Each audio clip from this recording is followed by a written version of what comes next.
that is a stereo VCA. So it's sort of like the aux input on some of our other mix modules, such as the Optimix or the Modumix. And the benefit of that is that if you have more than one X-Pan, you could chain them together to create larger mixes, or if you have an Optimix and you want to add that into the mix, this is normal, so you can also use it for a mono input.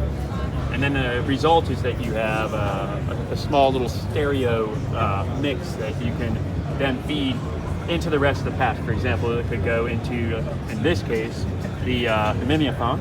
So here's that.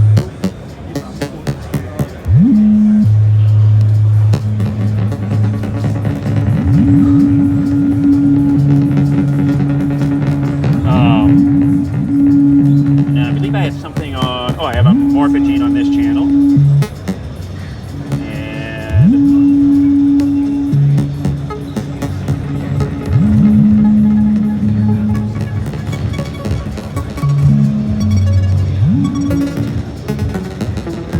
And between the stereo imaging that you're getting from the X-Pan and then the stereo imaging that's sort of inherent in the mimeophone, you can create something pretty complex. So we can get into that. The mimeophone is a stereo color audio repeater, which is our fun way of talking about delay lines. And this again was sort of triggered by the creation of the morphogene.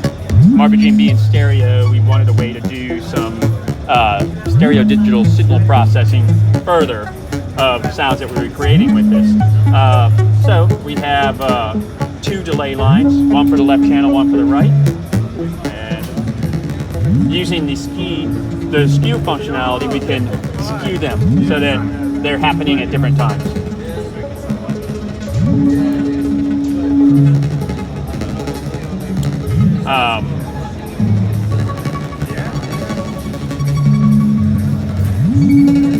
With the zone, we can select how much of the delay line we're using. So we can go from microsound.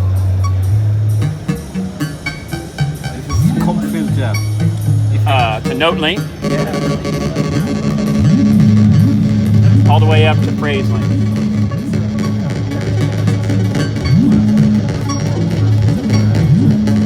So at phrase length, we're talking up to 20 seconds. So pretty long, almost to the point where it's just almost like a random looper.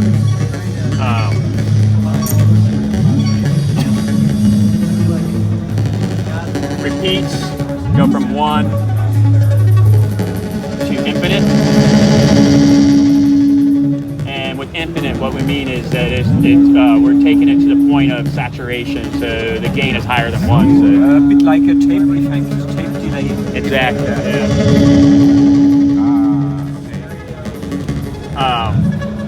Further, we have this color control, which can change the timbre of the repeats. And so right now it's at unity. We can take it to be very thin.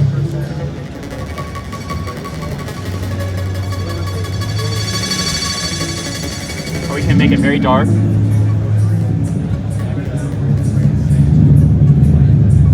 And everything in between.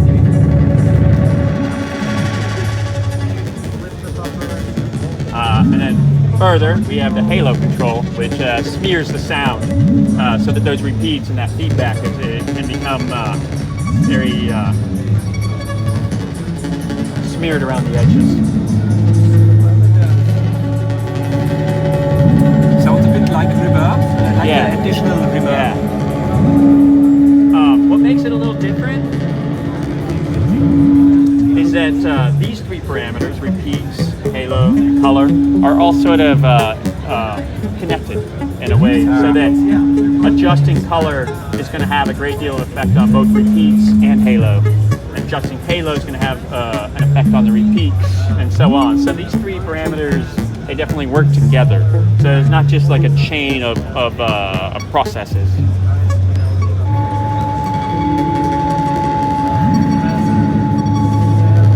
Down here at the bottom, we have some other things that we can do. For example, we can flip the zone, which means that the zone's backwards. Now we're reading it backwards, so you can create reverse effects. Let me get rid of the halo, clean that up here a little bit better. we can hold.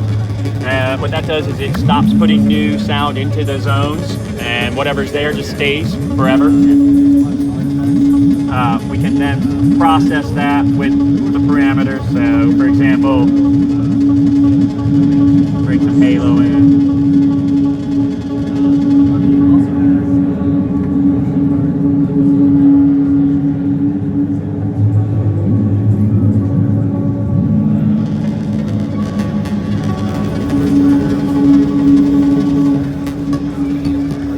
And then I was already showing you skew, which when you turn that on, it allows you to skew the delay lines so that they're happening at different times and creates a stereo image. That combined with the halo effect, which is also stereo imaging, can really make some complex facial effects with these somewhat simple processes. Finally, there's a tempo imp, and this is where this kind of differs from our previous the Echophone. So with tempo in patched, you're not going to get any sort of Doppler effects when you're adjusting the rate controls. With it not patched, it's continuous, and so you can create the dubby swirling pitched echo.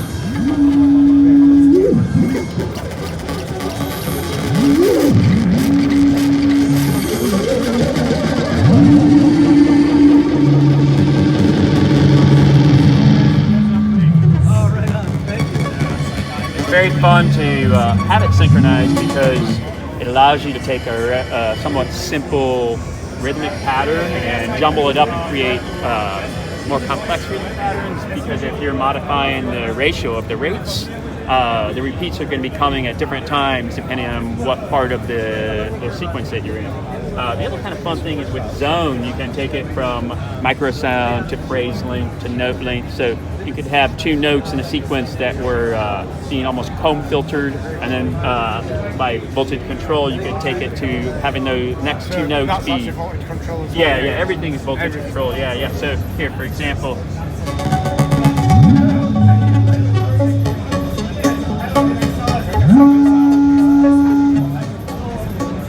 Get you going with the.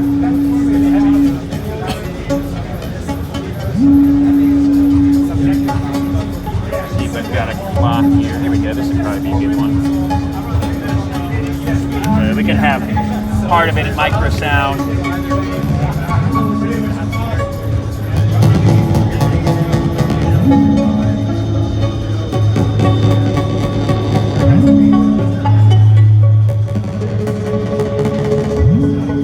Now you can hear note length, and then it gets into the microsound. And I can further accentuate that by using some we have a math channel here somewhere. There we go. This is it.